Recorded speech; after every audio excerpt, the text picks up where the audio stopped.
নবম শ্রেণীর শিক্ষার্থী বন্ধুরা তোমাদেরকে ইজি লার্নিং এর পক্ষ থেকে স্বাগত জানাই। আজকের ভিডিওতে তোমাদের নতুন ইংরেজি বইয়ের 1.3.3 ইউনিট অর্থাৎ তোমাদের ইংরেজি বইয়ের 12 পেজ থেকে 15 পেজ পর্যন্ত সমাধান করে দিব আজকের এই ভিডিওতে। তোমরা এখানে দেখতে পাচ্ছ 15 পেজে একটা ছক আছে, এই ছকটি তোমাদের পূরণ করতে হবে। কিভাবে পূরণ করবে সেটা আজকের এই ভিডিওতে আমি একটা নমুনা উত্তর দিয়ে তোমাদেরকে বোঝানোর চেষ্টা করব। তো চলো শুরু করা যাক আজকের এই ভিডিওটি। এখানে আমাদেরকে বলা হয়েছে যে নিচের টেক্সটগুলো পড়ো, তারপর জোড়ায় বা দলে আলোচনা করে ঘটনা বা ফ্যাক্ট এবং মতামত কিংবা অপিনিয়ন চিহ্নিত করো। এরপর ফ্যাক্ট এবং অপিনিয়ন আলাদা করে চেনার কৌশলগুলো লেখো। সবশেষে আলোচ্য বিষয় সম্পর্কে তোমার মতামতকে লেখকের মতামত কিভাবে প্রভাবিত করেছে তা প্রকাশ করো। তো এই কাজের জন্য আমাদের টেক্সট দুইটা আগে পড়া দরকার। তো আমি তোমাদের প্রথমত টেক্সট দুইটা পড়ে অনুবাদ বুঝিয়ে দেওয়ার চেষ্টা করব, তারপরে আমি ছকটি পূরণ করব। তো একটু সময় লাগতে পারে, বেশি সময় লাগতে পারে। তোমরা ধৈর্য সহকারে দেখবে এবং শেষ পর্যন্ত ভিডিওটি দেখবে, তাহলে তোমরা উত্তরটি পাবে এবং বুঝতে পারবে যে কিভাবে তোমরা উত্তরটি লিখবে। তো চলো শুরু করা যাক। The 1954 Nobel Prize in Literature was awarded to the American author Ernest Hemingway for his mastery of the art of narrative demonstrated in The Old Man and the Sea. তো এখানে লক্ষ্য করে বলছে যে old man and the sea এ প্রদর্শিত mastery of art of narrative, মানে তার ন্যারেটিভ বা বর্ণনামূলক দক্ষতার জন্য আর্নেস্ট হেমিংওয়েকে 1954 সালের সাহিত্যে নোবেল পুরস্কারটি দেওয়া হয়েছিল। তাহলে আবার লক্ষ্য করো, 1954 সালে সাহিত্যের উপর যে নোবেল পুরস্কারটা দেওয়া হয়েছিল আমেরিকান লেখক আর্নেস্ট হেমিংওয়েকে তার mastery of the art of narrative মানে বর্ণনামূলক দক্ষতার কারণে দেওয়া হয়েছিল, যেটা প্রদর্শিত হয়েছে the old man and the sea লেখাতে। And for the influence that he has exerted on contemporary style, এবং তিনি সমসাময়িক স্টাইলের উপর যে প্রভাব বিস্তার করেছিলেন সেটার জন্য এই পুরস্কারটি তিনি পেয়েছিলেন। তো এখানে আমরা দেখতে পাচ্ছি যে 1954 সালে তাকে নোবেল পুরস্কার দেওয়া হয়েছে, এটা হচ্ছে একটা ফ্যাক্ট, মানে এটা প্রমাণ করা যেতে পারে। আমরা পূর্বের ভিডিওতে দেখেছিলাম যে যেটা প্রমাণ করা যেতে পারে সেটা হচ্ছে ফ্যাক্ট। আমরা একটুখানি স্ক্রল ডাউন যদি করি, এখানে স্ক্রল আপ করলে আমরা দেখতে পাই পূর্বের ভিডিওতে আমরা যেটা শিখেছিলাম যে এখানে দুইটা প্রশ্ন ছিল, can the statement can be proven to be true or false, সত্য অথবা মিথ্যা বলে কি প্রমাণ করা যেতে পারে।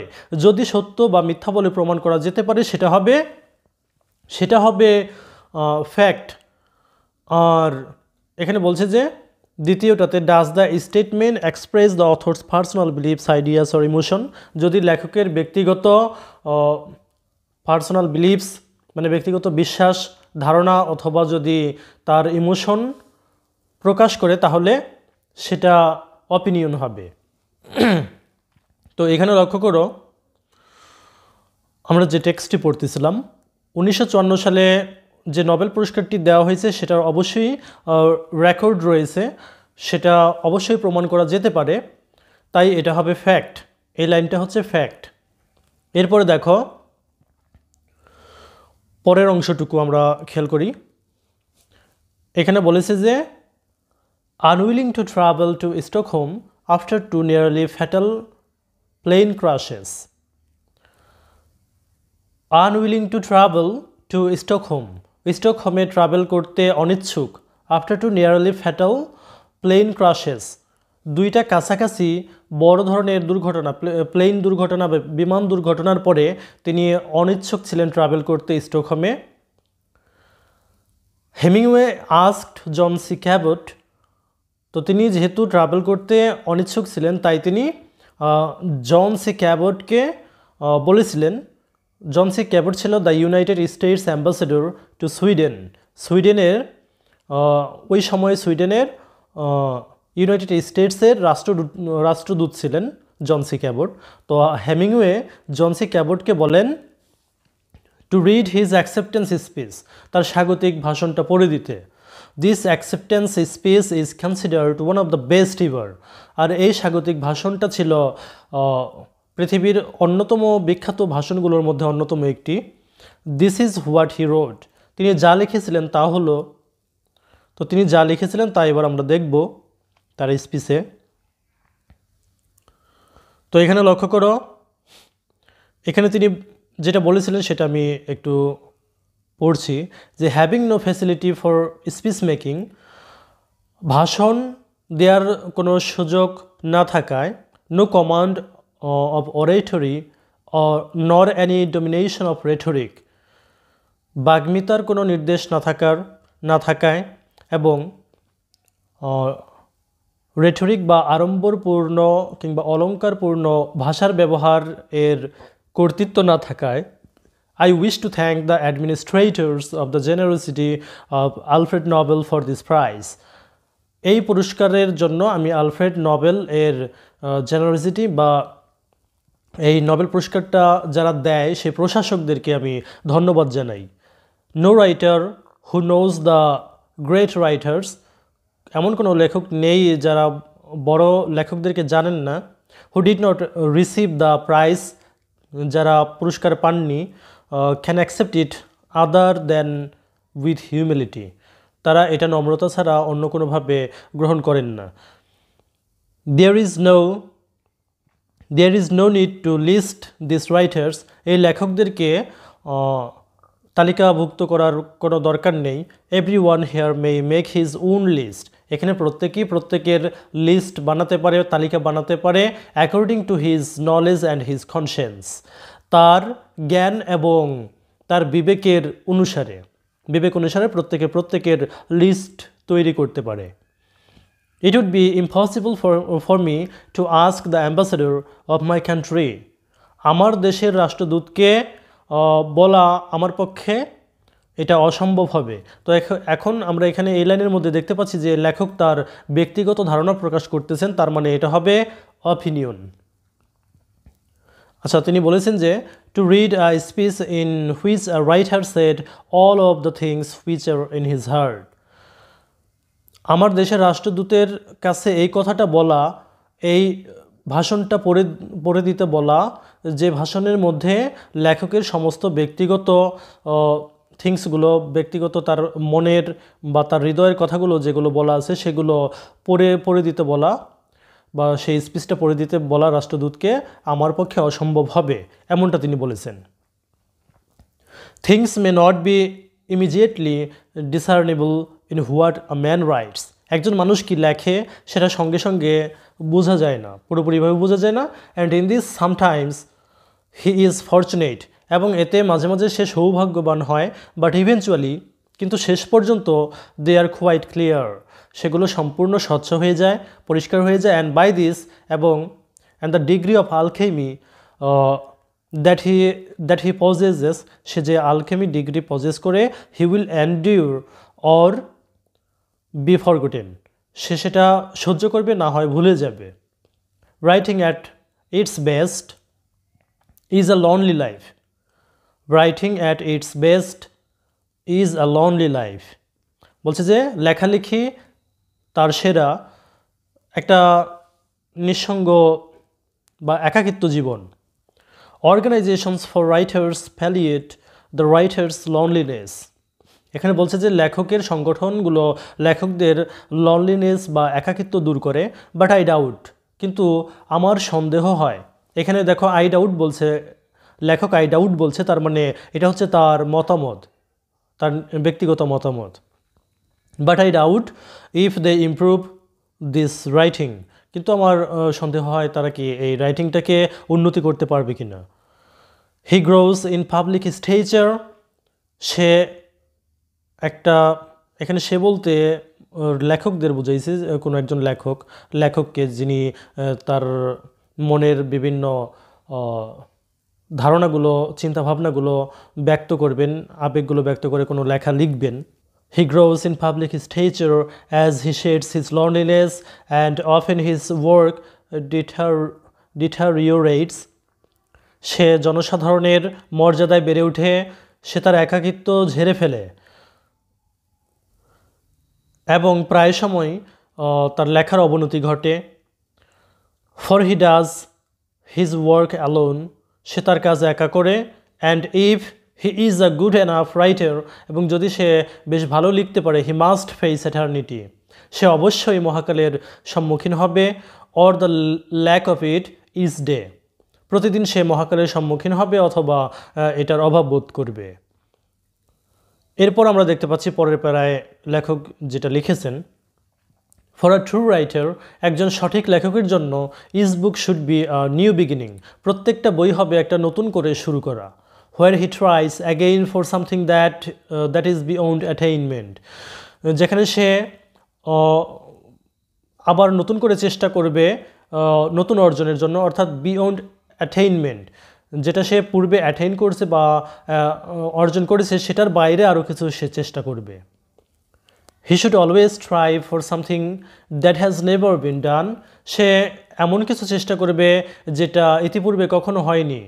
Or that others have tried and failed, অথবা অন্যরা যেটা অর্জনের চেষ্টা করেছে কিন্তু ব্যর্থ হয়েছে এমন কিছু সে চেষ্টা করবে। দেন সামটাইমস উইথ গ্রেট লাক, তারপর মাঝে মধ্যে সে হয়তো সৌভাগ্যের সাথে উইল সাকসিড, সফল হবে। How simple the writing of literature would be, সাহিত্য লেখা কতটাই না সহজ হতো, if it were only necessary to write in another way what has been well written, যেটা সুগঠিত লেখা, যেটা পূর্বে লেখা হয়েছে সেটাই যদি আবার লিখলেই চলতো, তাহলে সাহিত্য কতটাই না সহজ হয়ে যেত। It is because we have had such great writers, এটার কারণ হচ্ছে আমাদের এমন কিছু বিখ্যাত লেখক ছিল ইন দ্য পাস্ট, মানে অতীতে, that a writer is driven far out past where he can go, যারা একজন লেখককে অতীতের থেকে আরও বহু দূরে তাড়িত করে যত দূর সে যেতে পারে।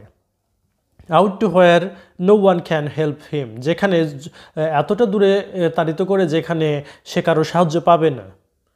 I have spoken to long for a writer, আমি একজন লেখকের জন্য লম্বা কথা বলেছি। A writer should write what he has to say and not speak ইট, একজন লেখককে লিখতে হবে সে কি বলবে বা কি বলতে চায় সেটা লিখতে হবে, কথা না বলে। অ্যাগেইন আই থ্যাংক ইউ, আমি আবার আপনাকে ধন্যবাদ জানাই। তো এটা ছিল আমাদের টেক্সট 1। এবার আমরা টেক্সট 2 দেখব। এরপরে এই দুটো টেক্সট থেকে ফ্যাক্ট এবং অপিনিয়নগুলো আমরা খুঁজে বের করে এই যে ছকটা আছে সেটা আমরা পূরণ করব। তো দ্বিতীয় টেক্সটটি আমরা একটু দেখি। এখানে বলছে যে Theodore Roosevelt is best known as the 26th president of the United States. Theodore Roosevelt United স্টেটসের 26তম প্রেসিডেন্ট হিসেবে সর্বাধিক পরিচিত। But this dynamic multi talented charismatic man became a hero to millions of Americans for many other reasons. কিন্তু এই dynamic, গতিশীল, বহুমুখী, প্রতিভাবান এবং কারিসমেটিক লোকটি লক্ষ লক্ষ আমেরিকানদের কাছে অনেক কারণে হিরো হয়েছে। তো এখানে আমরা দুইটা জিনিস পাচ্ছি। প্রথম যে অংশটুকু, Theodore Roosevelt is best known as the 26th president of the United states, এইটাকে আমরা প্রমাণ করতে পারবো যে তিনি 26তম প্রেসিডেন্ট ছিলেন ইউনাইটেড স্টেটসের, তাই এটাকে আমরা ফ্যাক্ট হিসেবে ধরব। এবং পরের যে অংশটুকু, but this dynamic multi talented charismatic, এইখানে কিছু অ্যাডজেক্টিভের ব্যবহার দেখতে পাচ্ছি আমরা। তো এটা অনেকে অনেকভাবে মতামত দিতে পারে এখানে, তাই এটাকে আমরা মতামত হিসেবে ধরব। পরের অংশটুকু, Theodore Roosevelt gave his citizenship in a Republic speech, একটা প্রজাতান্ত্রিক ভাষণে তিনি তার নাগরিকত্ব প্রদান করেন। অন এপ্রিল 23, 1910, 1910 সালের 23শে April, at the Sorbonne in Paris, প্যারিসের সরবোর্নে। তো এটাকে আমরা ফ্যাক্ট হিসেবে ধরবো, কারণ এটা 1910 সালের 23 এপ্রিল তিনি যে নাগরিকত্ব প্রদান করেন সেটা প্রমাণ করা যাবে, প্রমাণ করা সম্ভব, তাই এটাকে আমরা ফ্যাক্ট হিসেবে ধরবো এবং সে অনুসারে আমরা টেবিলে বসাবো এটা।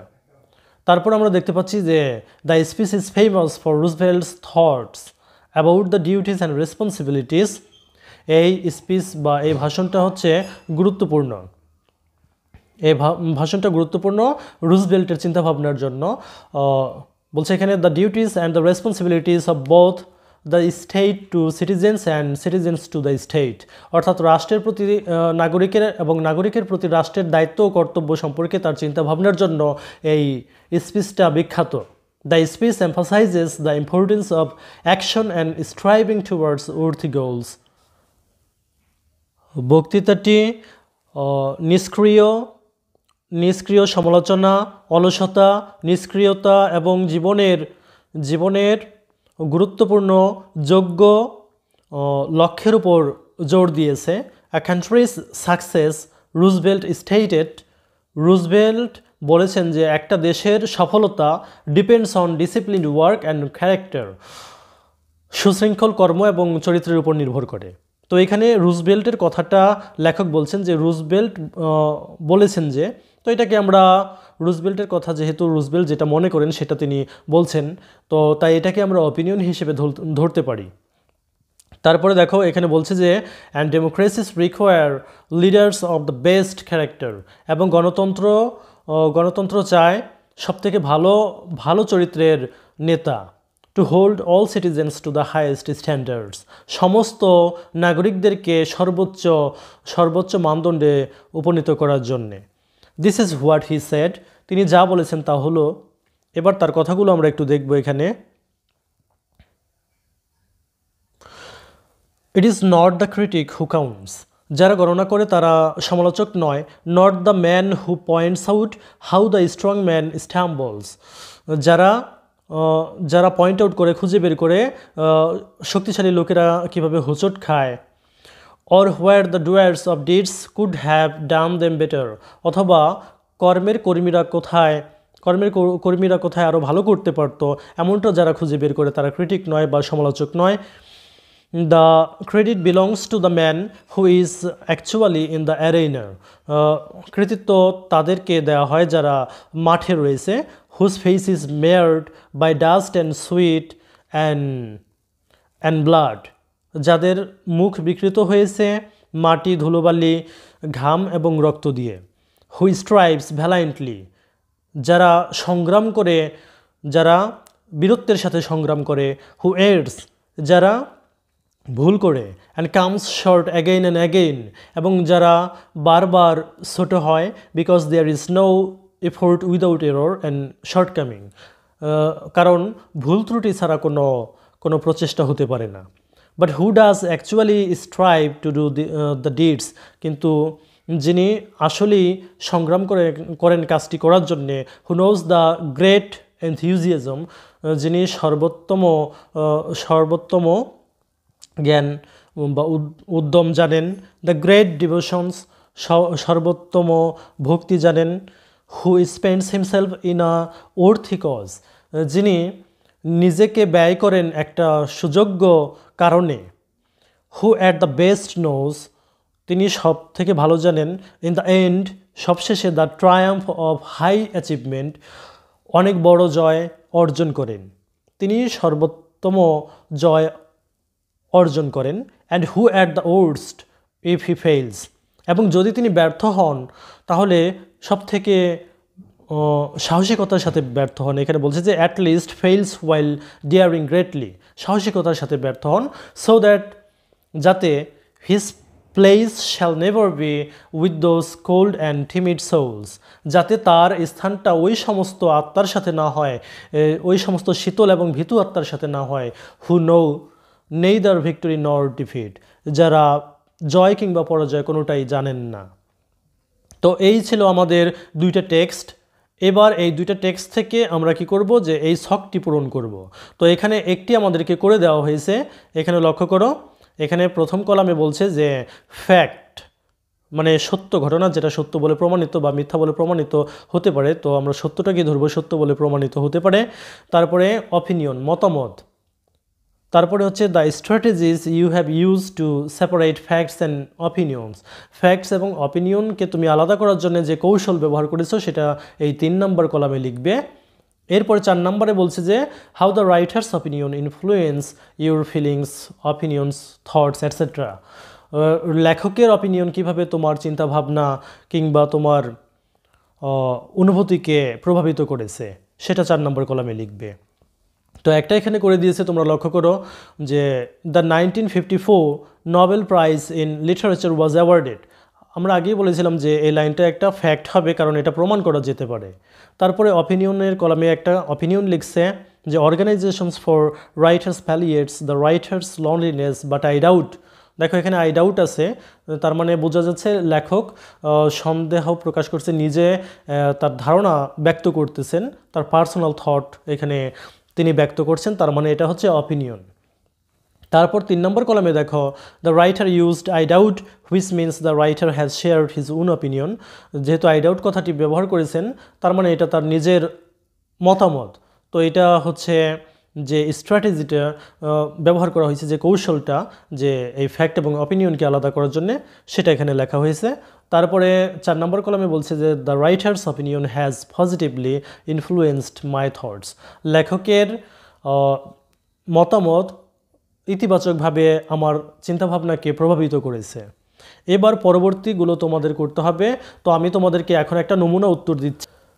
এখানে আমি তোমাদেরকে বলে রাখছি যে আমি তোমাদেরকে একটি নমুনা উত্তর দিচ্ছি, আমি আমার মতো করে লিখেছি। অন্যান্য লেখকরা অন্যান্যভাবে লিখবে, কিংবা তোমাদের অন্যান্য টিচার তোমাদেরকে অন্যভাবে এই উত্তরগুলো সাজিয়ে দিতে পারে, কিংবা তোমাদের যে উত্তরগুলো তোমরা নিজেরা করবে সেগুলো ভিন্ন ভিন্ন হতে পারে। আমি একটা নমুনা উত্তর দিচ্ছি শুধুমাত্র তোমাদের বোঝানোর জন্যে। তোমরা বিভিন্ন গাইড কিনবে, সেই গাইডেও বিভিন্নভাবে উত্তর থাকবে, এক একজন লেখকের উত্তর এক এক রকমের হবে, এতে কোনো সমস্যা নাই। তো দেখো এবার আমরা দ্বিতীয়ত যে উত্তরটিকে নিয়েছি সেটি হচ্ছে ফ্যাক্টে Theodore Roosevelt is best known as the 26th president of the United States. এটা কিন্তু আমরা প্রমাণ করতে পারি যে থিওডোর রুজভেল্ট 26তম প্রেসিডেন্ট ছিলেন, তাই এটা হবে ফ্যাক্ট। এরপরে অপিনিয়নের কলমে আমরা একটা লাইন নিয়েছি টেক্সট থেকে, সেটা হলো this dynamic multi talented charismatic man became a hero to millions of Americans for many reasons. এটা অনেকের মধ্যে মত পার্থক্য থাকতে পারে। এখানে কিছু অ্যাডজেক্টিভ ব্যবহার করা হয়েছে, dynamic, multi talented, charismatic man, এগুলো অন্যজন অন্যভাবে বলতে পারেন, এখানে মত পার্থক্য থাকতে পারে, তাই এটাকে আমরা মতামত হিসেবে ধরতে পারি। আর স্ট্র্যাটেজিতে আমরা এরকমভাবে লিখতে পারি যে the writer used some adjectives like dynamic, multi-talented, charismatic, which mean the writer has shared his own opinion. এখানে লেখক কিছু অ্যাডজেক্টিভ ব্যবহার করেছেন, যে গতিশীল, মাল্টি ট্যালেন্টেড মানে বহু প্রতিভাবান, বহুমুখী প্রতিভাবান, কারিসমেটিক, এইগুলো অ্যাডজেক্টিভগুলো ব্যবহার করেছেন, যেটার মানে হচ্ছে যে তিনি তার ব্যক্তিগত মতামত প্রকাশ করেছেন। তারপরে 4 নম্বর কলামে এটা আমরা চেঞ্জ না করলেও পারি, প্রথমে যেটা দেখেছি সেটাই রেখে দিয়েছি যে the writer's opinion has positively influenced my thoughts. লেখকের মতামত ইতিবাচকভাবে আমার চিন্তাভাবনাকে প্রভাবিত করেছে। তো এরপর আমরা লক্ষ্য করি এইখানে আমরা যেটা নিয়েছি Theodore Roosevelt gave his citizenship. এখানে লক্ষ্য করো তিনি যে নাগরিকত্ব প্রদান করছেন 1910 সালের 23 এপ্রিল প্যারিসে, এটা প্রমাণ করা যায়, তাই এটা আমরা ফ্যাক্টে নিয়েছি। তারপরে অপিনিয়নে আমরা একটা লাইন নিয়েছি টেক্সট থেকে, a country's success Roosevelt stated depends on discipline, work and character. বলছে যে একটা দেশের সফলতা নির্ভর করে, রুজভেল্ট বলেছেন তিনি যেটা মনে করেন যে নির্ভর করে সুশৃঙ্খল কর্ম এবং চরিত্রের উপর। তো এমন কথা তিনি বলেছেন, তার মানে এটা হচ্ছে তার অপিনিয়ন বা মতামত। তো এইবার আমরা স্ট্র্যাটেজিতে লিখব here the writer used Roosevelt stated. এখানে লেখক লিখেছেন রুজভেল্ট বলেছেন, that means he has shared Roosevelt's personal opinion. তার মানে হচ্ছে এটা তিনি রুজভেল্টের অপিনিয়নটা শেয়ার করেছেন। The writer's opinion has positively influenced my feelings. লেখকের মতামত ইতিবাচকভাবে আমার অনুভূতিকে প্রভাবিত করেছে। এরপর আমরা যেটি করেছি সেটি হচ্ছে ফ্যাক্টে আমরা একটা লাইন নিয়েছি, হি should always try for something that has never been done or that others have tried and failed. আমরা টেক্সটে দেখেছিলাম যে একজন লেখকের সম্পর্কে বলা হয়েছিল যে সে সবসময় চেষ্টা করবে এমন কিছু যেটা যেটা কখনো করা হয়নি, এবং সে চেষ্টা করবে যেটা অন্যরা চেষ্টা করেছে কিন্তু ব্যর্থ হয়েছে। তো এটা সত্যি বলে লিটারেচারের ক্ষেত্রে এটা সত্যি বলে আমরা ধরতে পারি, তাই আমরা ফ্যাক্ট হিসেবে এটা ধরতে পারি। অপিনিয়নে I have spoken too long for a writer. A writer should write what he has to say and not speak it. এই কথাটা আমরা নিতে পারি। এখানে লেখক নিজের মতামত প্রকাশ করেছেন যে I have spoken to long for a writer, একজন লেখকের জন্য আমি লম্বা কথা বলেছি। তো এখন লেখক তার নিজের কথাগুলো বলতেছে, নিজের পার্সোনাল যে চিন্তাভাবনা আইডিয়াগুলো আছে সেগুলো এখানে শেয়ার করতেছেন। তাই স্ট্র্যাটেজিতে আমরা বলবো যে here the writer used I have spoken.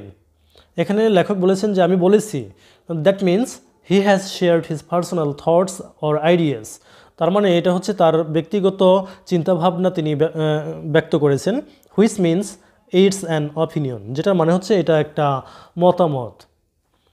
তো 4 নম্বর কলামে আমরা এটা একই রাখতে পারি যে লেখকের মতামত আমার চিন্তাভাবনাকে ইতিবাচকভাবে প্রভাবিত করেছে। এরপর আমরা যেটি করব সেটি হচ্ছে একটা লাইন নিয়েছি, the speech is famous for Roosevelt's thoughts about the duties and responsibilities of both the states to citizens and citizens to the state. তারপরে অপিনিয়নে আমরা এই লাইনটি নিয়েছি, it would be impossible for me to ask the ambassador for my country. এখানে লেখক তার নিজের কথাগুলো ব্যক্ত করতেছেন যে আমার জন্য এটা অসম্ভব হবে আমার দেশের রাষ্ট্রদূতকে স্পিচটা পড়ে দিতে বলতে। তাই এটা হচ্ছে অপিনিয়ন। তাই স্ট্র্যাটেজিতে আমরা বলবো here the writer used it would be impossible for me, that means he has shared his personal belief ideas which means it's an opinion. 4 নম্বরটা আমরা চেঞ্জ করিনি, আগে যেটা ছিল সেটাই রেখেছি।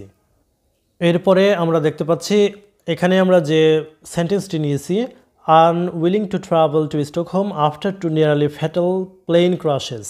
তো এখানে 2টা বড় প্লেন দুর্ঘটনা ঘটেছিল, তো সে কথা বলা হয়েছে। তারপর হেমিংওয়ে সুইডেনে যেতে চাচ্ছে না, সুইডেনে দায়িত্বরত রাষ্ট্রদূত, ইউনাইটেড স্টেটসের রাষ্ট্রদূত জন সি ক্যাবটকে তার স্পিচটা পড়ে দিতে বলছে। তার মানে এটা হচ্ছে ফ্যাক্ট, এটা প্রমাণ করা যেতে পারে। এরপর অপিনিয়নে আমরা লিখছি I wish to thank the ambassadors. এখানে আই উইশ মানে তার নিজের ব্যক্তিগত ধারণা বা ব্যক্তিগত ইচ্ছা প্রকাশ করছে, তাই এটা অপিনিয়ন হবে। আর স্ট্র্যাটেজিতে আমরা লিখেছি here the writer used I wish, that means he has shared his personal opinion. এখানে রাইটার তার আই উইশ বলে শুরু করছেন, মানে তিনি তার নিজের ব্যক্তিগত ইচ্ছা প্রকাশ করছেন। তার মানে এটা হচ্ছে তিনি তার পার্সোনাল অপিনিয়ন এখানে দিয়েছেন। তো 4 নম্বর কলামে যেটা আছে সেটা আমরা পরিবর্তন করিনি।